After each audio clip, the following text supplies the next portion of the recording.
What would you do if the person you loved most became the one you hurt the most? This is the story of a love tangled in lies, where guilt and temptation collide in an endless cycle. Trapped in a double life, the narrator struggles to reconcile deep affection with the devastating choices tearing their relationship apart.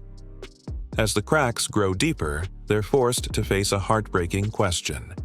Can love survive betrayal, or is some damage beyond repair?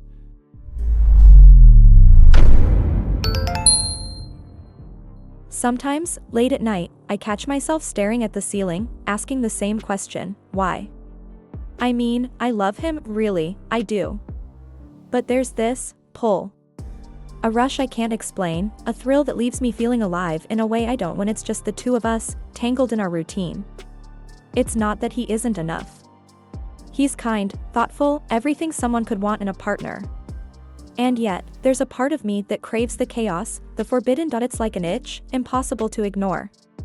I try to suppress it, convincing myself that this time I'll resist. But then, there's a text, a glance, a whispered invitation. My heart races, my mind spins, and before I know it, I'm spiraling again. I tell myself it's just harmless fun, that it doesn't mean anything. Yet the guilt lingers, sharp and biting, no matter how hard I try to bury it. But it's not fair to him, I know that. And still, the cycle repeats. Every stolen moment feels like a drug, addictive and all-consuming. But when I see his face, so trusting, it cuts deep. How can I reconcile this betrayal with the love I swear I feel for him? It's a question I ask myself daily, without ever finding an answer. This secret, my dark little indulgence, is starting to feel like a noose tightening around my neck. And yet, I keep returning to it, unable, or unwilling, to stop. Maybe it's because a part of me believes I can keep both worlds intact, that the cracks in my facade will hold. But can they? I wish I could say I didn't know better. That the choices I make are blind, impulsive. But the truth is, I'm fully aware of the weight of what I'm doing. It's as if my heart and my mind are locked in this endless war, one begging for loyalty, the other lured by temptation. Every time I give in, a piece of me crumbles, and yet I can't seem to resist. But it's not that I don't feel the pain of my actions. I do. It hits me hardest in the quiet moments, when I'm alone with my thoughts and the sound of my own breathing. I think about him, about the love we've built. It's real, isn't it? But then why does this other side of me exist? A side that thrives in secrecy and lives for the thrill of breaking rules? Maybe I'm broken in some way. Or maybe I'm just selfish. I wish I could silence this voice in my head that tells me I can have it all. Love him. Betray him. Repeat. But every time I swear it'll stop, something pulls me back under. It's a cycle I hate, but one I cling to all the same. There are moments when I almost tell him. The words sit on the tip of my tongue, heavy and bitter. But then I picture his face, the hurt, the confusion, and I swallow them down again. Is it worse to hurt him with the truth, or to keep lying, pretending everything's fine? I'm trapped in this double life, and no matter what I do, there's no escape. That you'd think guilt would make me stop, but it doesn't. If anything, it sharpens my focus, makes me plan things out even more carefully. I've become a master at crafting excuses, weaving stories that sound just plausible enough to avoid suspicion. Work ran late. A last-minute dinner with an old friend. I tell him these lies with a smile, each one more convincing than the last. Sometimes I catch myself rehearsing what I'll say, perfecting every detail. The trick is to leave just enough truth in the lie so it doesn't feel forced. A meeting at a cafe? Easy. A few texts exchanged before disappearing for hours? Even easier. I've learned how to cover my tracks, erase the evidence, and act like nothing's out of the ordinary. What scares me is how good I've gotten at it. There's a thrill in the planning, in orchestrating these clandestine moments like a puzzle that only I know how to solve. It's almost as intoxicating as the encounters themselves. But then, when I see his name pop up on my phone, asking when I'll be home, reality crashes back in. He trusts me so completely. And I betray that trust every single time. I tell myself it's just temporary, that I'll stop eventually. But deep down, I know that's another lie. This isn't something I stumbled into, it's something I've chosen. over and over again.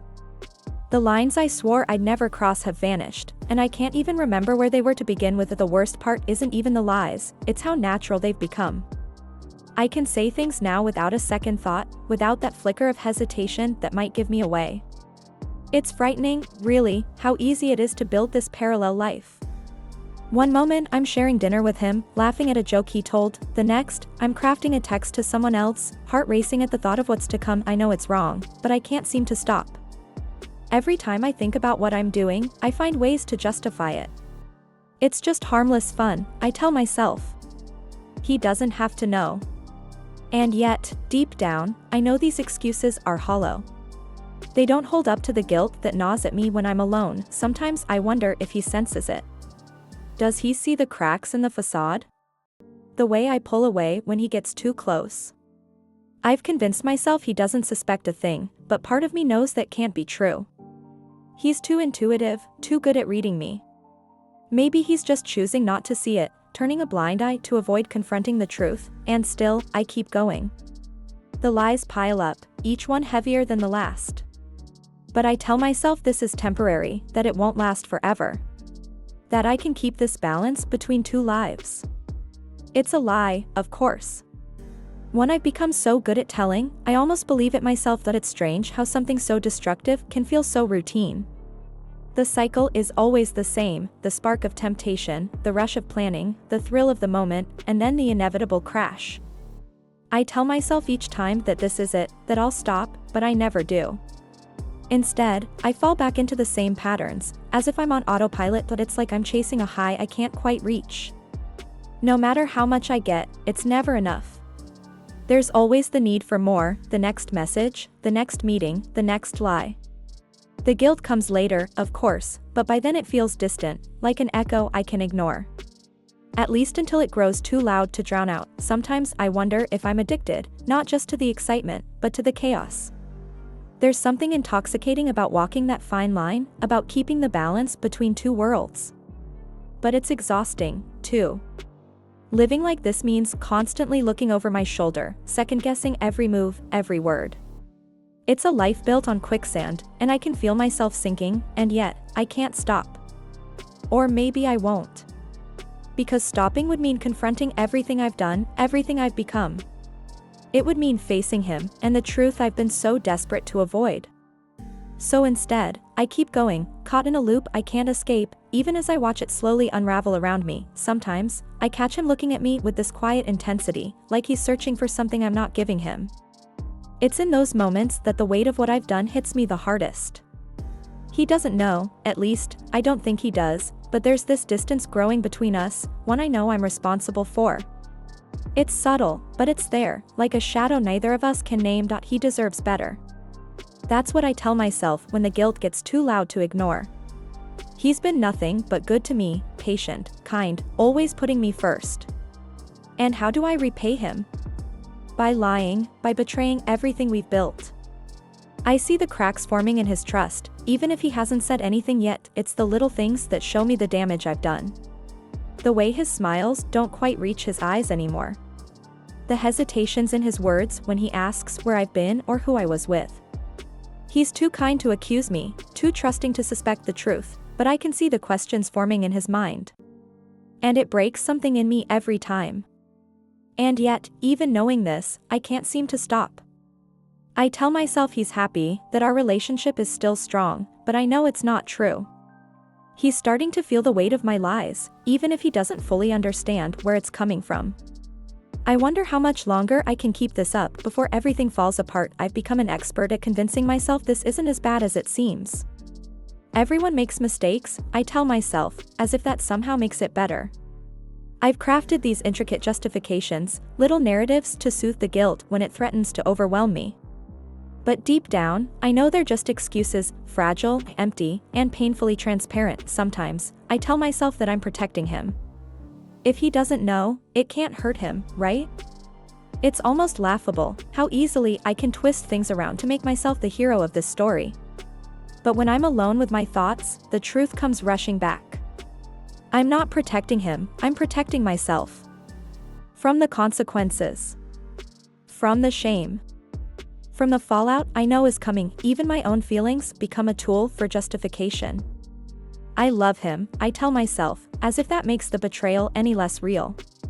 I lean on that love like a shield, convincing myself that it means something, that it somehow makes up for the lies, the secrets, the stolen moments. But love isn't supposed to look like this, is it? I know I'm running out of time. These rationalizations can only hold up for so long before they crumble under the weight of what I've done. But for now, they're enough to keep me going, to keep me from facing the truth. And maybe that's the worst part, knowing that I've built this house of cards and still choosing to live in it, even as it teeters on the edge of collapse. If you were in my shoes, what would you do? I wonder about that sometimes, imagining how others might see my choices from the outside. Maybe you'd think I'm selfish, or broken, or just too weak to fix what I've already destroyed. And honestly, you wouldn't be wrong. I've played the villain in my own story, and I know it's only a matter of time before it all catches up with me, but then, there's another part of me that thinks maybe I'm not entirely hopeless. Maybe you'd see someone who's lost, caught in a storm of her own making, unsure how to find her way back. I want to believe there's still a chance to fix this, to fix me. But is there? Or have I already gone too far? I can almost hear the advice you'd give: talk to him. Be honest. Get help. It all sounds so simple in theory. But when I picture his face, the way he'd look at me if he knew the truth, it feels impossible. How do you shatter someone's trust like that and expect to rebuild it? How do you admit you've been living a lie? Maybe you'd say I need help, that this isn't something I can fix on my own. And you'd probably be right. But the thought of facing everything, of unraveling this mess I've made, terrifies me. It's easier to keep going, to cling to the fragile illusion that I can keep it all together. Even if I know I can't, loving someone should be simple, shouldn't it?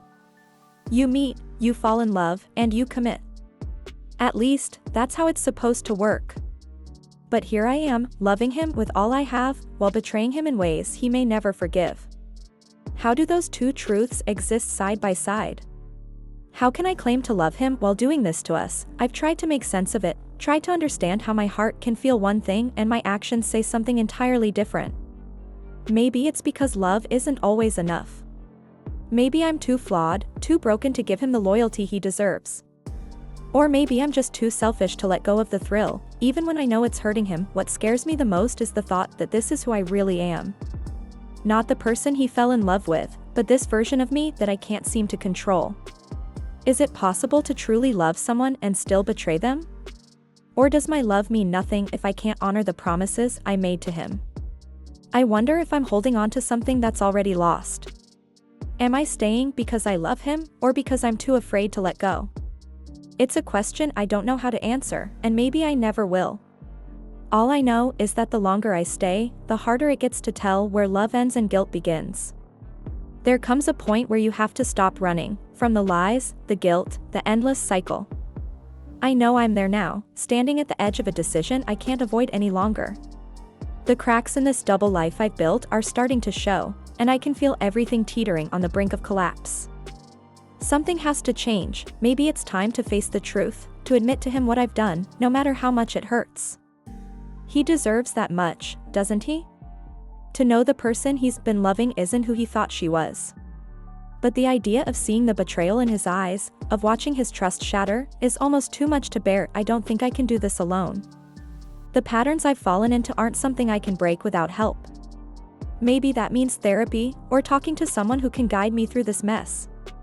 Maybe it means finally being honest with myself about the damage I've caused, both to him and to myself. It's terrifying, but I know I can't keep pretending everything's fine, and if I can't change, if I can't find a way to stop this cycle, then maybe I have to let him go. Staying with him, while dragging us both through this chaos, isn't love. It's selfishness. And if I truly love him, I need to set him free, even if it means losing him forever. Keep watching our stories by clicking on one of the videos that appear on the screen. And don't forget to subscribe to the channel and turn on notifications to be alerted about new videos. See you next time.